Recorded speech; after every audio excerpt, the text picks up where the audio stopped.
They say you are what you eat, so I don't eat chicken feet. But I love me some of Grandma's pickled beets. Well, cut it up, put it in the pan, throw it over your shoulder and see where it lands right here in Farmer's Kitchen. Maters, taters, beans and corn, the cows in the barn and the sheep's been shorn, kids in the barnyard chasing Grandpa's chicken. Spices, slices, cuts and dices, gonna slash your grocery prices right here in Farmer's Kitchen. Help you grow your garden good with recipes to suit your mood. Try some grub you've never tried before. Smash it with a wooden mallet, gonna educate your palate. Right here in Farmer's Kitchen, in Tim Farmer's Country Kitchen. We're gonna cook something good now. Hello and welcome to our Farmer's Kitchen. Hello, Mrs. Farmer. How are you? I'm very good, Mr. Farmer. Do you feel Christmas? I do feel really Christmas. Why do you feel Christmas? Because it's almost Christmas. It is almost Christmas. Yay. Mrs. Farmer has put trees and beautiful stuff all over the place. I love Christmas. We're surrounded by Christmas. We have Christmas music on 24 hours a day. That's right. We sleep to it. We That's wake right. up to it. We love it. Now, being that it's Christmas, we're going to bring out a tradition that we've had on every year since way back. That's right. Here's our tradition. Let's start with Kogan's Woods. Beautiful story about a young man and his father and Christmas time near Maysville, Kentucky.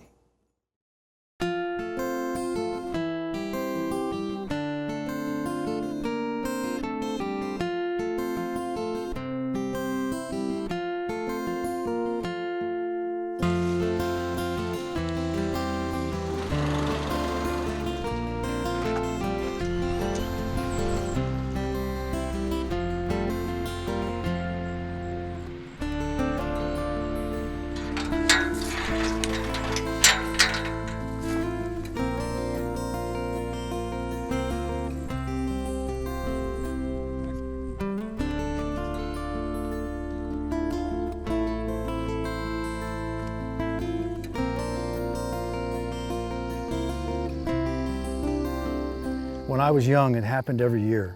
I waited for it, felt I could not live without it, and was never disappointed. It was always in August at the edge of dawn, and when it had rained in the night, the fog drifted up from the low places beside the road. My father threaded the old white Mercury through the twists and turns of the Cumberland River Road as we listened to the weather report coming up from a station in Cincinnati. We always hoped for wet weather, for a soft, steady rain to soak the woods and soften the paths we would soon be traveling in Kogan's Woods.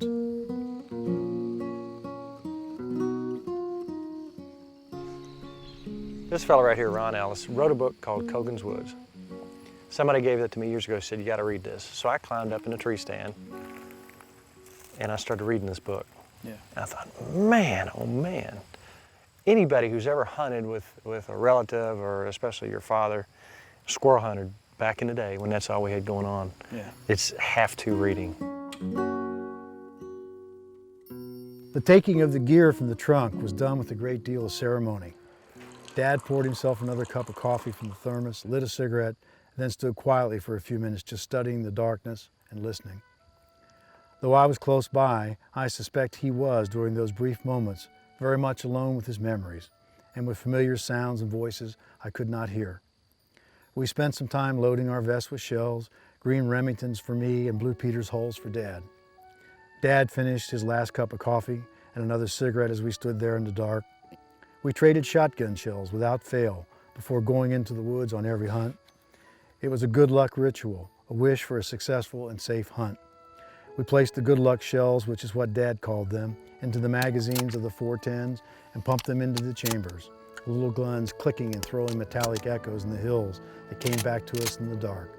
And then, and only then, we were ready.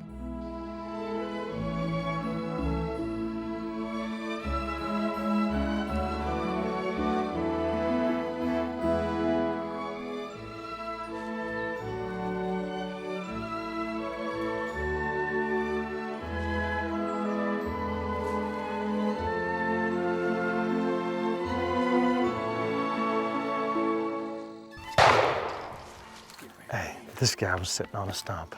Belden County Fox. Belden County Fox. Isn't he beautiful? Look what now that's what you waited for all day. Oh, absolutely. Look at his feet. I'm looking for your shell. When my dad died, left in his hunting gear, he left a box called Keepsake shells, and inside these boxes, marked as such, were all of these shotgun shells, which meant something to him and he knew would mean something to me. And he would write a note about the day and date it and say what we had killed or seen or what we hadn't killed or if we had any shots at all. But he would roll them and take the shotgun shell that meant something, and he would place it inside of the shell like such. And this one he just decided he would put in here by itself. It's flattened out, and we'll just, would you like to read it? Can I? Sure. Why don't you read it? Okay. This is from George Ellis. This is an honor, by the way. Well, especially after reading that. He'd be honored to know that you were reading it. He loved Kentucky, a field, and happy hunting ground. He says, my best day, underlined, September 4th, 1988. Hunting alone using Remington Model 1100 Auto in 28 gauge. Also using new 28 gauge load, Federal Premium number 6.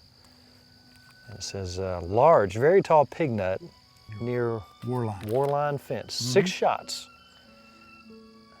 Waste one. Waste one. He always said that. Waste one, you know. And 6 grays. He got the limit. Left 2 in the tree, still cutting. Yeah. He walked to the Warline point with an empty gun, picked up the green 12 gauge shell. Somebody else, he's picking up somebody else's shell. He says, there, red letter day. George E. Ellis.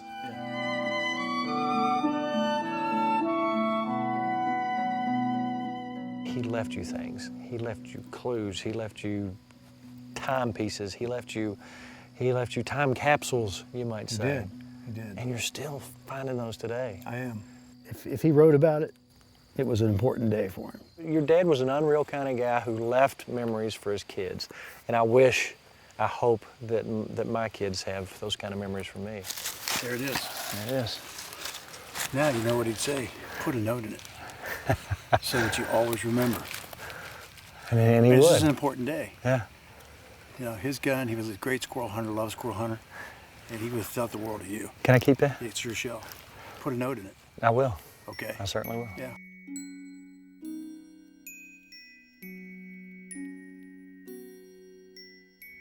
With his shotgun cradled in his left arm, Dad started back down the path, snow building on the shoulders of his hunting coat and the curled brim of his faded green Jones cap. The light was dim, and it was quiet enough that I could hear the click of his Zippo lighter as he walked away from me. I saw a flame move toward a cedar to his right, and then a little flame flickered within the webby green darkness of the cedar limbs. In seconds, several more tiny flames were flickering there. Then Dad moved to his left, and more tiny flames appeared in the tree limbs on that side of the trail. Before he was done, he had passed down through those cedars and lit 100 or more white candles that he had placed in the branches on both sides of the trail while I was off hunting. The entire thicket was illuminated with white candlelight, and more snow was coming down. The whole place looked very much like the inside of one of those glass balls you shake to make it snow, and then the snow settles down on a Currier and Ives Christmas scene. And there was Dad, standing at the far end of the lighted tunnel with a big smile on his face. "Merry Christmas, son," he yelled. And then he walked back through the candlelit cedar trees and stood next to me on the ridge in the gathering dark.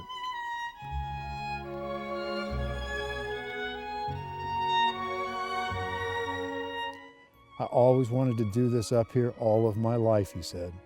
"This place has always felt more like Christmas to me than any place I've ever been. There's just something about the way the hills roll and the way the light comes in here in the evening. It gets all stained with the color of these cedars."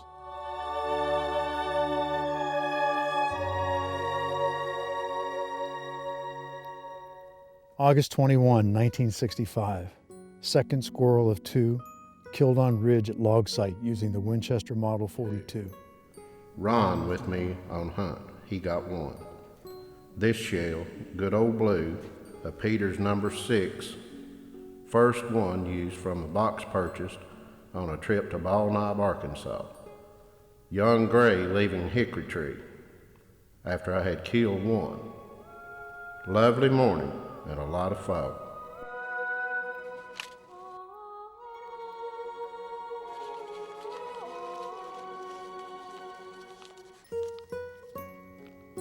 With him whispering to me out of the dark in a soft, comforting voice, suddenly I was 12 years old again. As we waited together on daybreak in Cogan's woods, I remembered that he said, "It's important to remember, son.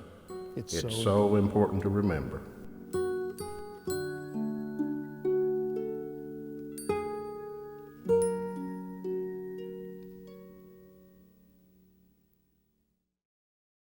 A couple years ago, we were at the cabin. Born a couple, I think. Well, it was several years ago. This show's been on a long time. Yes, it has. How is that possible when I we're don't only know. 20? Are you 27? I'm 26. I'm 24. Okay, So we had the grandkids up at the cabin, that's right. and they wanted me to read them the story. Well, Kelly broke the camera out, and I decided to change things just a little bit. I wanted to see how they'd react if I did it just a little bit straying from the storyline. They enjoyed it a lot. All right. How about The Night Before Christmas? You like that book? I never read it. Well, we're going to read it. It's a beautiful story. This story was written in 1822 by a New York clergyman named Clement Clark Moore. And it goes like That's this. a good name. That's a good name. 'Twas the night before Christmas, when all through the house not a creature was stirring, not even a mouse. The stockings were hung by the chimney with care, in hopes that St. Nicholas soon would be there. The children were nestled all snug in their beds, while visions of sugar plums slid under their beds. Danced in their head. Oh, get it wrong. And Mama in her kerchief and I in my cap, I just settled down in a big bear trap. It's for a long winter's nap. I get it wrong all the time. Papa, can we go play with Moses?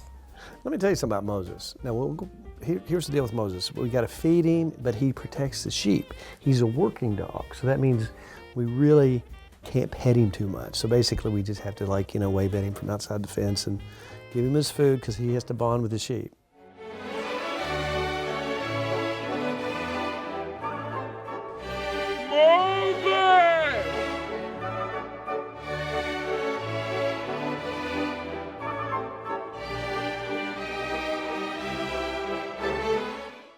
When out on the lawn there arose such a clatter, I sprang from my bed to see what was the matter. What could be happening?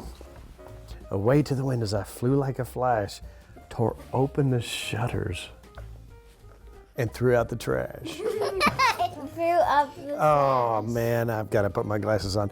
The moon on the breast of the new fallen snow gave a luster of midday to a radioactive glow. The two objects below. Oh, Grandma should bring me my glasses. When what to my wondering eyes should appear My legs hurt.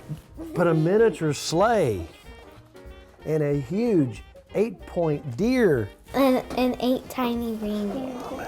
Need my glasses. Okay, Grandma, can you run and get Pup's glasses now? Hang on. Here we go. Hey, this is the serious part. With a little old driver, so lively and quick, he jumped right over the candlestick. That's wrong, Bubba. Oh, you didn't say that. I knew in a moment it must be Saint Nick. A wink of his eye and twist of his head soon gave me to know I had nothing to dread. We go past Moses. We go pet Moses. Moses is a working dog. We can't pet him too But much. he's so cute. I know he's cute. He looks like a polar bear, but he just. He's not a polar bear. He's not cold. He's not cold. He looks like a polar bear. Yeah, he does.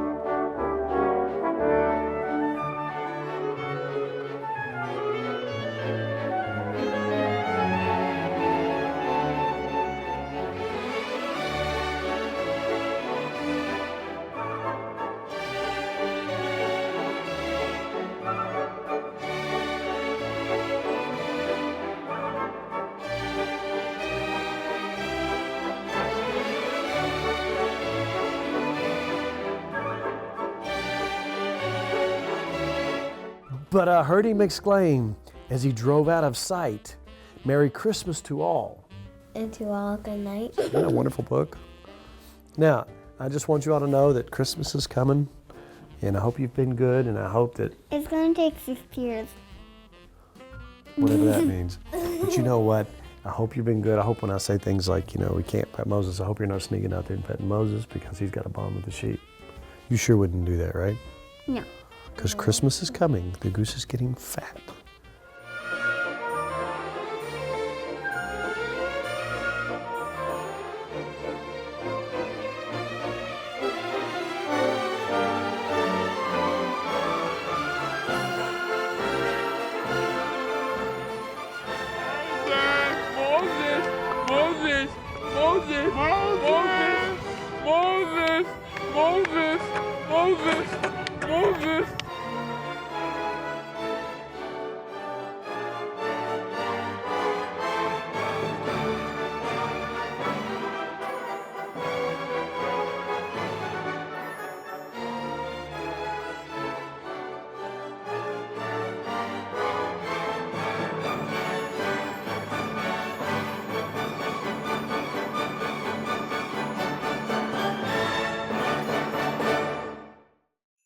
This was on our corny Christmas special way back on Kentucky Field.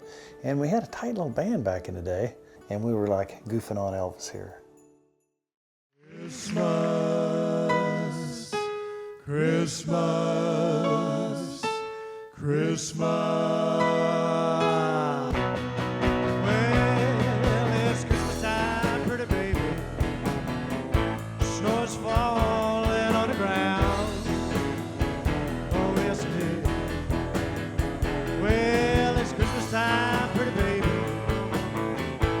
And snow is on the ground. You be a real good little girl. Santa Claus is back in town.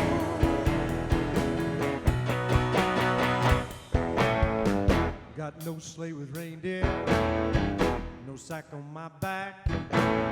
When you see me coming in a big black Cadillac, well, it's Christmas time, pretty baby. Snow is falling on the ground. You be a real good little girl now. Santa Claus is back in town.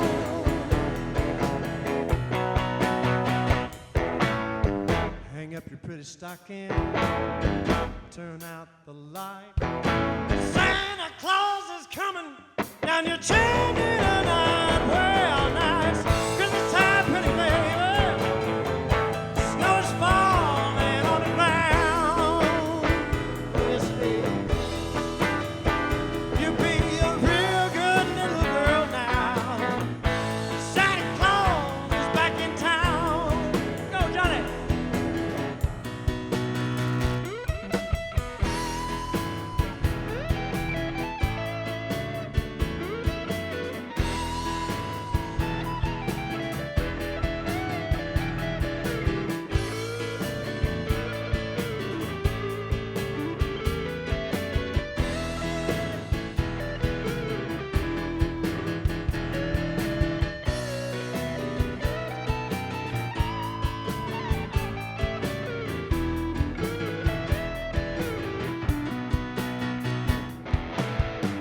Got no sleigh with reindeer, no sack on my back. But when you see me coming in a big black Cadillac, well, it's Christmas time, pretty baby. Snow is falling on the ground. Oh, yes it is. You be a real good little girl now. Santa Claus is back in town.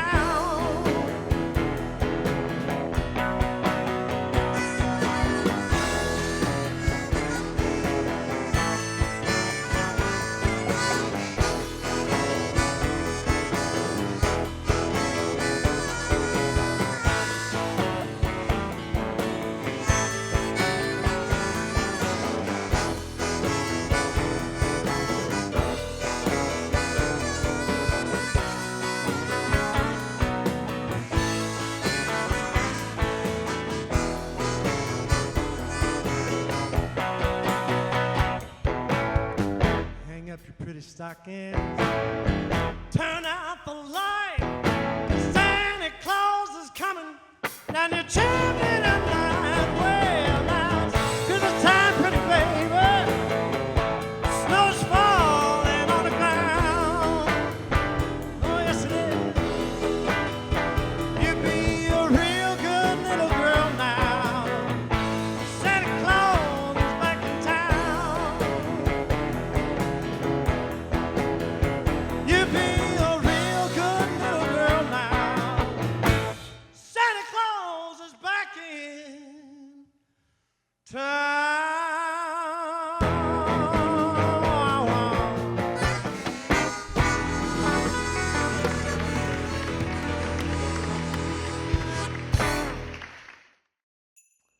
Oh, bring me some figgy pudding. Oh, bring me some figgy pudding. That's right. Oh, bring it right here. Now, see, that's kind of rude.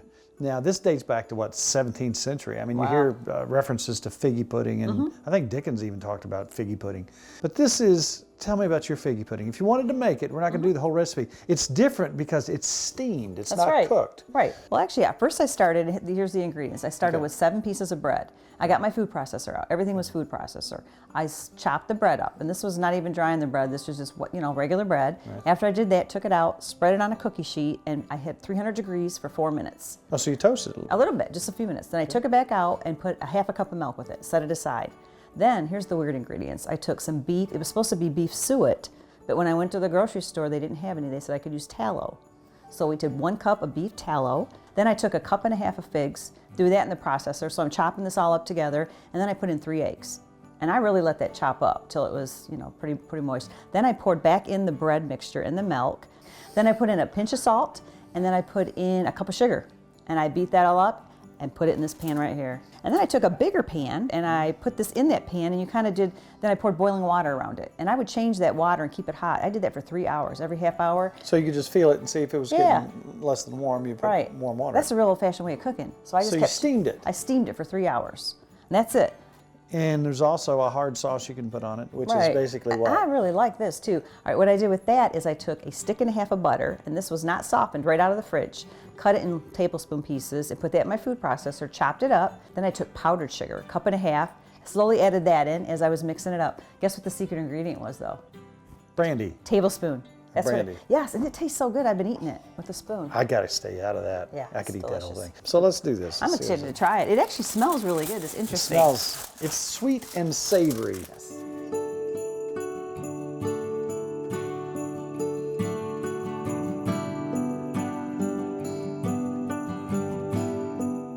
You can try it. You got a Now fork? again, this doesn't look like the most amazing thing in the world. See what you think. You be the first one to taste it. Is it okay? Let me try. That's complex. Wow, that's really rich. I do really like that.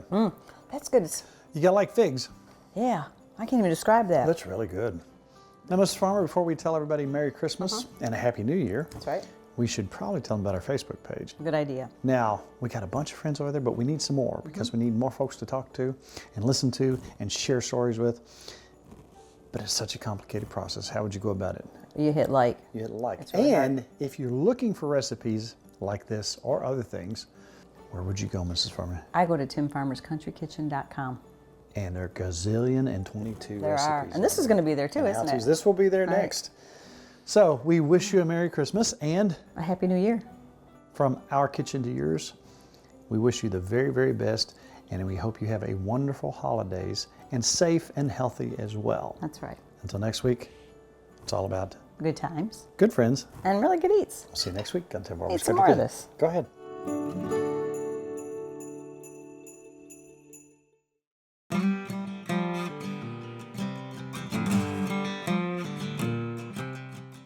We have been catering for a lot of years, and I wanted everything to have a specific taste. Therefore, I had to come up with my own products. Right. A dry rub, chow chow, and our barbecue sauce are something that we use in all our catering gigs. I developed this barbecue sauce that is not the really thick, syrupy stuff that you get. This has more of a natural, it's got some pepper and onion flavor in it. You can actually see the particulates in there. You know, a lot of people are asking what we use our dry rub on. Now, obviously, pork and chicken are two of the more common things. Also, we've been using on our corn on the cob with butter. That is. I'm telling you, this It's stuff wonderful. with potatoes is fantastic. So 40 years in the making, Tim Farmer's Country Kitchen Dry Rub.